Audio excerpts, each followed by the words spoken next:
Folks, welcome back. We have so much to unpack in this video. It's going to be a good one. First up, we got to talk about the new black and white set. We have to talk about the Sword and Shield era making its next leg up and some of the sets that may still have some good opportunities. Some of the ones, well, you may have missed this next leg up. And we also have to talk about some of the hypocrisy going on with, the true collectors, the game piece army, whatever you want to call them, when it comes to all of the newcomers entering the hobby and paying the prices for the Pokemon cards that they are at right now, the current market, and enjoying them the way that, well, Pokemon cards are meant to be enjoyed. Ripping the packs, holding the cards in your hand, right? And so we're going to unpack all that good stuff in this video. But first, I have to shout out today's video sponsor. It is Arizona TCG. Guys, if you are looking to sell your graded cards, it's very simple. Reach out to Arizona TCG. You send all of them to them. They go ahead and run them through their 100% positive feedback eBay store. They send you a big check at the end. It's simple as that, clean and clear. They only charge you a 13.5% fee. Let's be honest, after eBay fees and shipping materials, that's probably as much, if not more than what you're going to get after selling it yourself on eBay, doing none of the work. So if that sounds like something you want to take advantage of, make sure to check out Arizona TCG. The link will be in the description and the comment section below. Okay, we're going to get to the black and white. I got some feelings on that. We're going to get to the Sword and Shield era sets. We're going to talk about the market in general and where I see the product availability and the market prices and appreciation heading in Q3 and Q4 of this year. But I want to lay out the hypocrisy that we are continuing to see from, again, the true collectors, the game piece army, all those folks. You know who they are. So first, the scalpers are evil. And to be honest, a lot of people are pretty much on board with that. Going and, doing the big swoop and clearing out at Target or Walmart and then immediately selling it online for double the price. A lot of people are unhappy about that. Okay, fine. I understand. But then they made their way to the investors. Even though, people like me bought when nobody else wanted the stuff, held for a period of time, and now are selling things at a profit when other people finally do want them. Well, now, you did it wrong because you didn't open the product and play the game and enjoy it the way it's supposed to be enjoyed. Okay, fine. All the investors are evil too. Great. Now they've taken it one step further. Now they are deeming who is and isn't allowed in their community. Now, when you see things like the Logan Paul and Aiden Ross video with opening the base set box and teasing the first edition box in the future, now all these people are upset because they don't enjoy the cards correctly. They don't enjoy them the way they're supposed to. Wait, I thought you guys said you wanted people to rip the product and open the packs and enjoy the cards. Well, we do, but they're not doing it right, Alex. They need to go through a 4-week course, and we'll teach them how to properly appreciate the Pokemon cards the way that we deem worthy. Do you see how ridiculous this is getting? They're just going to keep moving the goalpost on what is acceptable when it really comes down to one thing. They're upset that the market price is higher than it used to be, and they can't afford as much of it as they used to. And they're also upset that there are people out there that are doing much more financially better than me or them or anyone else and can afford to just go enjoy things that some people can't. And yeah, I can't afford to go blow $30,000 on a base set booster box, which, let's be honest, that's over market price. But hey, they can afford to pay over market price because they just want to have fun and make some content. And that is a drop in the bucket to them. It's like you or me probably opening a booster box or a booster pack or whatever it is. It's meaningless to them. But to demonize people for doing something differently with their money and their product than the way you would do it is getting so wacky, guys. Like, someone's got to, get out of this ridiculous world people are living in their heads where, we have these this board of Pokemon true collectors and hobbyists that deem what is and what isn't acceptable on how to enjoy your TCGs. I can't even talk about it anymore. It's so stupid. And I hope you guys are starting to see the hypocrisy of this thing. It all comes down to one thing. It all comes down to the products are higher in price than people out there deem they should be. And, they're just unhappy about it. That's all it is. You can't win. But in reality, you should be happy to share your hobby with others, right? Usually if people enjoy something in life, You tell your friends, you tell your family, you want more people to come in and enjoy your hobby with you. The Pokemon community is very different though. They want to keep everybody out. Alex, stop talking about that. You're gonna draw more people into our hobby. We need to keep our hobby insulated from the outside world. What are you talking about? Growth happens when you expose it to more people that otherwise would have never watched a Pokemon YouTube video, right? People who are, video game players, people who are just like watch in real life streams, people who are just out in the regular world who maybe had never thought about Pokemon since they were a kid, or maybe never thought about Pokemon, period, being exposed to the hobby, starting to check into it, watch content, open cards, whatever it may be. That is what you should want to grow the hobby and grow the reach. But again, when you're thinking only about yourself and your own situation, it's easy to, want to demonize anything and anyone that goes against kind of your view of how things should be. And so the hypocrisy that's crazy. I think it's all a great thing. It's going to continue to grow the hobby, make it bigger in the future. All good things. Black and white set. The same people are actually upset about Pokemon creating another good hype set. This is how stupid people are these days. There are people out there complaining that Pokemon is putting out good sets now. That's where we're at. I kid you not. Go around this crazy interwebs and just read stuff. It is mind-blowing. People are, oh, here we go. They're going to have 100 and something IRs. This is going to be so stupid. They're splitting up the sets. There's going to be so many cards to collect. You're going to have to open umpteenth million boxes to complete the set. Oh man, they already can't print enough of these sets. Now this set's going to be sky high. Oh, we're doomed. It's all over. Pokemon cards are going to have value. That should never happen. It's wacky. People are literally upset that people like the sets and want to open the packs and want to collect the cards now. That's where we're at, guys. My take on it, fantastic. Love the ETBs, love the design.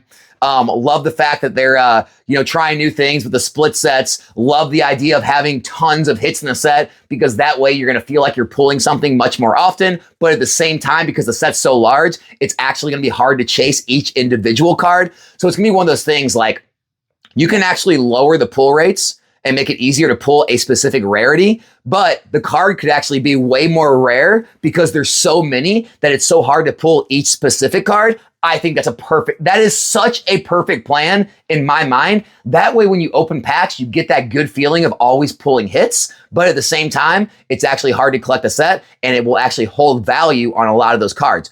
Good things in my mind all around. Great for the hobby, great for opening. It's fun. Things have value. I know we're told things shouldn't have value in this day and age, but that's my take on that. I think it's going to be a home run. A great set to follow up Destined Rivals and keep the ball rolling. Sword and Shield era, having another leg up. I don't know if this is completely correlated to all like the kind of the social media stars, the mainstreamers all coming into the space and drawing more people in. Maybe there's something to do there with it. I'm not sure. It seems really quick, but whatever reason it is, Sword and Shield era is making another leg up. Fusion Strike boxes are somewhere between $650 to $700 already. They were just $500 like less than a week ago. Lost Origin is seeing a move up. I believe it's $400 again. Brilliant Stars is seeing a move up into the high 300s. Chilling Rain, I believe, is also now in the high 300s. And I'm sure, Silver Tempest, Astral Radiance, maybe even Battle Styles are to follow. In my opinion, Evolving Skies, it's seen a little bit of a move up to like 1,500 range. In my opinion, that's probably going to run to 2,000 in this next leg up. I would expect to see Astral and Silver in the 300s, likely Brilliant and Lost and Chilling are all going to be in the 400s. If not, some of them reach 5. And Fusion is obviously going to be the front runner. Who knows how high it goes? 7, 8, 9, 1,000. I really don't know. But it's good to see that people are having more confidence. I think what's happening with it is because of all kind of the reprints, and I know for like collectors, they love it. For investors, it scares them. So I think a lot of people are just moving their money back to older eras because they're out of print.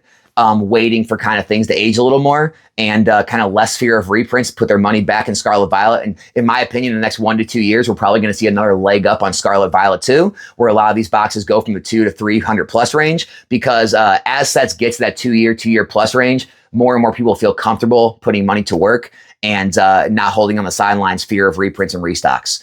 It's not saying they can't come after 2 years. It's just much more less likely.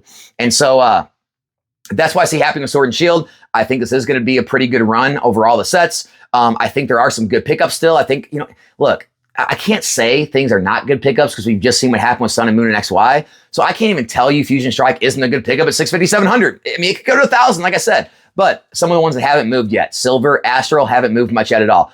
Lost Origin hasn't moved yet the way that Brilliant, Chilling, and Fusion have. Could still be some time to pick up Lost Origin, even though it's already expensive. But I do think all these Sword and Shield Alt Art sets are going to continue to do well. Maybe Crown Zenith even sees a rebound. I know it's been kind of going a little flat ever since kind of a lot of the singles in the set came down. Who knows? Maybe Crown Zenith sees another leg up with it. Celebrations has obviously been running pretty well because of the 30th anniversary hype, and so everything's looking good. Everything's looking strong. Going to Scarlet Violet, going into Q3, Q4. Paldea Evolve is going to reach its 2-year mark here soon in June. Scarlet Violet's already 2 years old. Base set. Obsidian Flames Paradox Rift this year, they're going to reach, I believe, their 2-year marks. 151 is.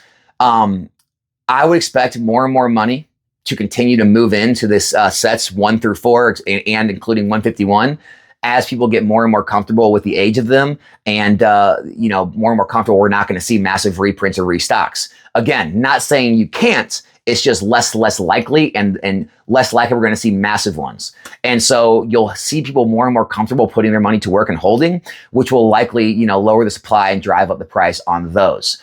I would still be careful kind of, 5, 6, 7, 8, obviously all the 0.5 sets. Obviously, we've already got word Stellar Crown and Surgeon Sparks are getting reprints. No idea what those are, but they are eventually going to make their way here. Maybe booster boxes, maybe booster bundles, who knows? But we are getting more product at some point on those. Prismatic Evolutions, it looks like the reprint is starting to finally work its way through the system. It looks like it has stabilized right where I thought it would in the 100 to 120 range. It's actually on the higher end of that range. So, that's a good thing to see. 115 to 120 seems where it's stabilizing. I think once a lot of the supply starts to make its way out of the market, we'll likely see the Prismatic Evolution start to rise again into, back to 130s, 140s, 150s in ETB. It is still one of the most open sets I've seen on any stream, telling me, it's only a matter of time before all this product makes its way, gets ripped, and becomes scarce again. 151, look, I don't know. They throw more product out seemingly every few months. It's never enough. In my opinion, a year from now, we'll probably see 151 do a similar thing to Crown Zenith. Once, it finally does kind of go out of rotation, year and a half from now, whatever it is, I don't know. We'll probably see it run really quickly to $15, $20 a pack, in my opinion. 151 is one of those sets that's going to be iconic. I don't know if there's a bad price point to buy it at. That's my opinion on 151. I truly don't think there is. It's just going to be iconic going forward. The other sets, Shrouded, obviously it's still cheap. You can pick it up if you don't have any. If you want to play that long-term game, I still think it will do pretty well long-term. I think there will come times when some of the cards in those sets do get hyped and do go on a run, which sets the set at a run. I think it also has a low probability of a reprint because, well, there's still a lot of it out there and no one's opening it. No one wants it. So Pokemon's going to probably go to the sets that people actually desire, which brings us to Paldean Fates. That seems a little risky to me. I think Paldean Fates could be a big candidate for reprint, not just because it's expensive, not just because it has two of the most hype sets or hype cards in the era with the Mew and the Charizard, but also because they've always overprinted Fate sets. Hidden Fates, Shining Fates, it just makes sense. If history repeats itself, Paldean Fates will likely get a big reprint. Maybe we're in a strong enough bull market where they just don't. They have to get to other things, but I would be a little weary of Paldean Fates. And then, Temporal, I'd say, is less of a risk. Twilight is a little more of a risk, I would say, of a reprint. And then obviously Stellar Surging's coming. So, and as far as Journey Together, guys, obviously I think it's a decent set. I like the cards, but it's just so small. It's so easy to hit the pools, which is why we're seeing the downturn still on Journey Together. I think it is right around 200, maybe under 200 some places. And so, we'll find a place where it does kind of hold up. I don't know where that is. But that's Journey Together. Destined Rivals, like I said, in my opinion, it's probably going to release somewhere, in my opinion, between 240 to 270, somewhere in those ranges. It's still kind of trending down. I think it's in the 260, 265 range. It's unlikely how it's all going to play out by the time release comes. And after release, like I said, Journey Together continued to drop after release. Surging Sparks saw a rebound and went up after release because it would just open so much. It's hard to tell. It's really hard to tell what's going to happen. In my opinion, again, I think it has to settle above Journey. So if Journey's going to settle in the $190, $200 range, Destin's going to have to settle ahead of that. I mean, it's stronger than that. It's going to be open more than that. It's more chased after. So if I had to guess, probably in the mid 200s, maybe 220 to 270 range is probably where it's going to settle, in my opinion. Maybe it sees another run and goes parabolic. But I think with the black and white set coming out, it's probably going to keep enough money on the sidelines waiting for that now that maybe Destin doesn't go as crazy as it was going to go. I don't know. But I'm definitely not like, dumping everything I get of Destin, because I think it's going to crash. I'm also not like, loading up on tons of Destin at these prices, thinking it's going to go to the moon. I think it's probably going to remain pretty similar to the prices it's selling around. And last but not least, just the entire market in general. I think availability of product is going to remain very scarce heading into Q3, Q4 of this year. I think there's just too much demand, all the new exposure with new customers, new unused pocketbooks at this point where they don't have price memory of the past. All they know is this is the price of things. They're going to pay it. The new people, obviously they're not feeling the wallet strain because they haven't been in the hobby for the last, 6 months, a year, 2 years. And so, it's fresh. It's all fresh. It's new. It's fun, right? What people do. You guys have all been new. I know I've been new. You spend money when you jump into something new, right? You want to do it all, and it's not that big of a deal. You don't start worrying about these kind of things until you've been in a hobby a while and you start really going through your expenses. Like, wait a second. Do I really want to spend this much on Pokemon per month? Hold on. Do I need to redo my budget? You don't think about that when you're brand new. And so I think that's going to continue to drive actually through summer. We might actually, this whole new hype going on, maybe we do avoid a summer slowdown. I don't know. Maybe we do. Maybe we don't, but maybe we do. If we do continue this strength into August, September, it's off to the races. If we continue strong into August, September, I don't see how we slow down going into the holidays. I mean, you may be looking at January, February of next year at that point. So still a long way to go. Those are my thoughts on things. Hope this video helped, guys. Look, last but not least, going back to what I said at the beginning, try not to see the lens through your own world, the lens of your eyes through like your own worldview, right? Of thinking that like, if you can't afford something, it's overpriced. If you can't get something, there's something wrong. If somebody else out there is enjoying the hobby in a different way than you, then they're evil.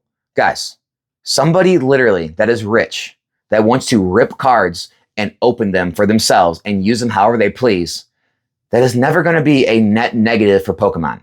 That is going to be a net positive for exposure, right?